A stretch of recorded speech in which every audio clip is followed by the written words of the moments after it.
Jules, as far as Arsenal are concerned, played 8, won 8, finished top. And the most important thing now is that this year, that means you are guaranteed your home leg, the second leg at home, all the way through to the semi-finals. All the way from the last 16, and if they qualify, quarter-final, semi-final potentially, which is massive, which was not the case last season, for example. But I think it makes a massive difference. It was another incentive for you to try to finish in the top. Champions League with a 100% record. Don't be nervous. No, it's a great achievement, isn't it? I mean, they should have completed that tonight and got the job done, and they did it. But the way they've gone about the business in the first half of the Champions League stages, it was almost like, let's get the job done quickly. And the confidence from that has just built and built and built. We saw it last year, though. Liverpool topped the group comfortably and then got a very difficult draw against Paris Saint-Germain. There's going to be some tough games in this latest. To introduce Kai Havertz back, so they've got all 3 of their number 9s available for them. Yeah, absolutely. It's a big boost, you know, him being out for so long, same for Gabriel Jesus. And now for Arteta, he has real significant options. And I personally thought Havertz, when he was fit previously, he was a big part of why Arsenal were successful. Would he be your first of the 3? Or does it depend on the opposition? I think it must depend on the opposition, to be honest. Sometimes if you want someone like Gyökeres to throw someone to the ground like that, then yeah, that works. But, you know, I think they've all got a sense of physicality about them. I think Havertz leads the line in a sort of different sort of way. Yeah. So if it ends up being that he does it for Arteta in any particular game, great. If it doesn't work, someone else can come on after that. They got one leg in the Carabao Cup final. They finished first in the Champions League. Unbelievable accomplishment. They're first in the Premier League, but none of the competitions are done yet. And they're starting to show some cracks. Defensively, they're starting to show some cracks in who do they rely on to score goals. We were clipped up the other day talking about who scores their goals. There was not one player in the team that had more than 5 Premier League goals.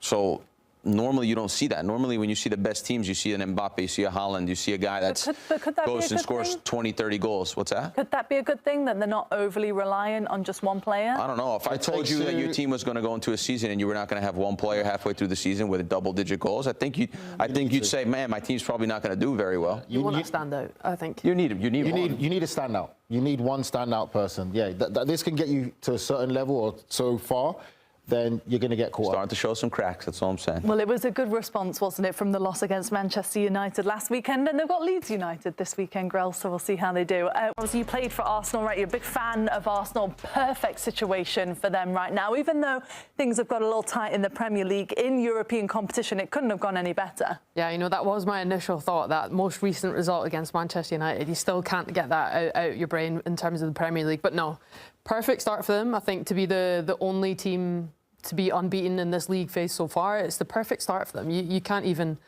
complain. I think the standout wins are against Bayern and Inter, obviously. So when you put in them in the top 2 places to already have big results, but we've seen it last season. Of course, it matters where you land, but we'll see where they land come the end of the season. Any weaknesses in Arsenal? I think they're too heavily reliant still on certain players like Saka, I think, and Declan Rice. If either of those players get injured, I think that becomes a weakness. Of course, there's still the depth, and we saw so much rotation, especially tonight. But even when there's rotation, you're still conceding 2 goals against a team you shouldn't be. And I think in this point in the season, we've seen them at this point previously and it not work out where we would want to be from an Arsenal perspective. But I think defensively, they look strong. There's no denying that. I think their defensive record has got them to where they're at. That's starting to look a little bit vulnerable. We saw that against United with what I previously just said. But for me, it's up top. An out-and-out striker. I think Havertz coming back fully fit and scoring goals like that is hugely important. I think he was massively missed for a long spell. So for me, it's that number 9 position. Yeah, the Champions League phase has now been wrapped up. So confirmation of the real Premier League dominance in Europe this season. 5 of the 6 English clubs finished in that top 8, and a spot in the last 16 is theirs, while only Newcastle finished in the playoff places after that draw against Paris Saint-Germain. So this is how the final standings look then after the league phase. Arsenal, a perfect 8 out of 8, finished top. Liverpool and Spurs, 3rd and 4th. Chelsea's win in Naples meant they finished in 6th position. Real Madrid's shock defeat, as well as PSG's draw, meant that City sneak into the top 8 and avoid 2 extra fixtures next month. So the road to Budapest starts now then, with the draw taking place on Friday morning. Arsenal as top seeds, they're going to avoid Bayern Munich until at least the final if they get there. And they could meet Manchester City, though, in the quarter-finals, and then potentially with Spurs, Liverpool or Chelsea in the semis. Arsenal will face either Atalanta, Bayer Leverkusen, Borussia Dortmund or Olympiacos next season. The top 2 member associations gain that extra place. Vicky? Which is good to hear, isn't it, that we get that extra place. You were scoffing at some of those Opta stats, but we'll come to that in a minute, Danny. It was quite funny to watch him get when they ever getting it right. We've got 5 Premier League teams there with a chance, haven't we? Why are English clubs dominating, do you feel, Dave? Well, I think there's 2 strands to that answer. It might be quite a long answer. I guess how have they done it? The league phase draw worked in the English clubs' favour this season. So there were 3 clubs in pot 1. And, of course, there was country protection, so they couldn't face any other English side in the league phase. Premier League, as we know, the most powerful league in Europe by some distance, so they couldn't face another very strong side from the Premier League.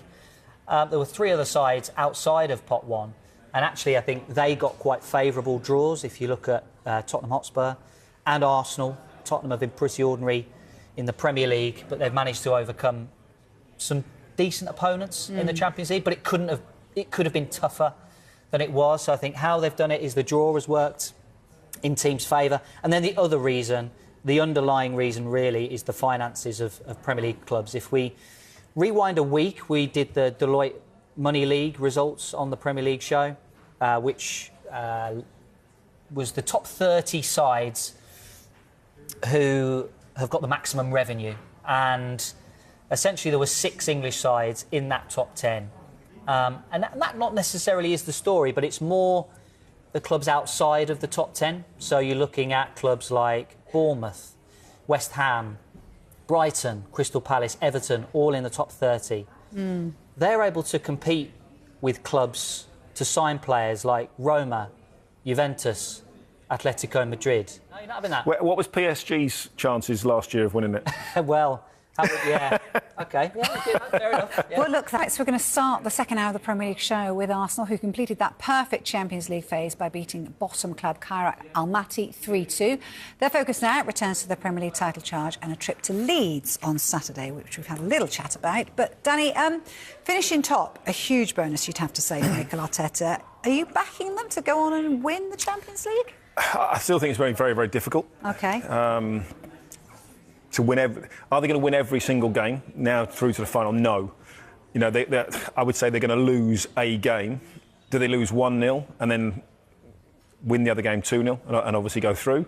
There's every chance of that as well. So I think it's going to depend on the bad game that they have in the Champions League. How bad is it? You know, a 1-0 defeat is not a problem, but if it's 2 or 3, then obviously you start to struggle. You know, in the reverse leg. Why can't they? Because they've got this 100% record so far. They've beaten some good teams along the way. Well, I don't think it's ever happened before. So you're going on history. I would go on probability. OK. And probably sensible. You know, it's like, you know, can you win every game in the Premier League? It's not going to happen. You know, no. To go invincible, it's almost impossible. You know, we've seen it, only ever seen it once. So that's not going to be easy. There's 1 or 2 cracks. Obviously, you know, we've seen in Arsenal at the moment. I guess the answer is, or the question is, the centre forward. Do they have a centre forward that, if Arsenal are playing badly, who's going to score for them? Yeah. Who's going to get them that goal? You know, we've seen it in the past in the likes of Tottenham, Bayern Munich, Harry Kane. Manchester City, Sergio Aguero, and then obviously after that, you've now got Erling Haaland to do that. Liverpool was Mo Salah, you know, but before sort of this season would always come up with something. Do Arsenal have that player this season that, if they don't play well as a team, can almost just win the game out of nothing? I think that would be the question mark over Arsenal. But they're in the box seat. You know, they're playing well. They're still 4 points clear in the Premier League. They're top of the Champions League. Why not? I think it's just the last 2 or 3 seasons where people go, well, they haven't quite done it before. They might fail. And as I said before, I think if City overtake them in the league, psychologically that would be a big problem and a huge hurdle to try and overcome. But in the Champions League, they have to go into every game now with full confidence and full belief. I guess. You know, Manchester United off the back of beating City. Michael Carrick's in. You know, there's a huge buzz about the place. Everybody's feeling better. maybe it was just the wrong time to play Manchester United. Yeah, interesting, isn't it? Do you think that win last night, though, will have settled the nerves? Even though, I don't mean to be disparaging, but it was Kairat Almaty. Oh, no, definitely. Yeah. Confidence, belief, momentum, are the key things. And I think, they need to keep winning games. Okay, I'm sure they'd rather have kept a clean sheet and been a little bit more solid, but it's another win. You go, oh, right, okay, job done, we're top. Mikel Arteta, I'm sure, is saying to the players, you're top of the Premier League. You're top of the Champions League table. What are you afraid of? There is no one out there that you need to be worried about.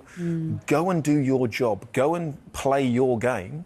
And there's no reason why we can't beat everybody and fill them with confidence and belief at this stage, because that's what they're going to need. Do you think that is rubbing off on them a little bit? Obviously, I'm sure he would have been delighted to see Havertz and Gyökeres get on the score sheet, but they haven't. And like you say, nobody's their out-and-out striker, but they've been there or thereabouts for the last 3 seasons without an out-and-out striker. So do they need it, or do they just need everyone? Well, City have done it without a striker. Yeah. Not Liverpool, Mo Salah's not really a striker. So it's possible, the way that the game is played. It's no longer 4-4-2 and old school, get crosses into the box. No. It's a different type of football, players scoring from midfield. Saka probably needs to chip in and start to get back the form that we've seen in the past, if they're going to win more than one trophy this season. Yeah, of course they've got the potential. But this is what you talk about when it seems that you've not won it before. Is there that belief that they can get over the line? Is there that confidence? And this is where the skill is going to come in for Mikel Arteta, who's obviously been at Manchester City under Pep. He needs to say to players, you can win this. Don't worry about what's behind you. Keep looking up. Next game, we get 3 points. Next game, we get 3 points. Next game, we're Champions League. We win this game. And he's got to keep instilling that belief and confidence into those players if they're going to get over the line. Yeah, interesting points.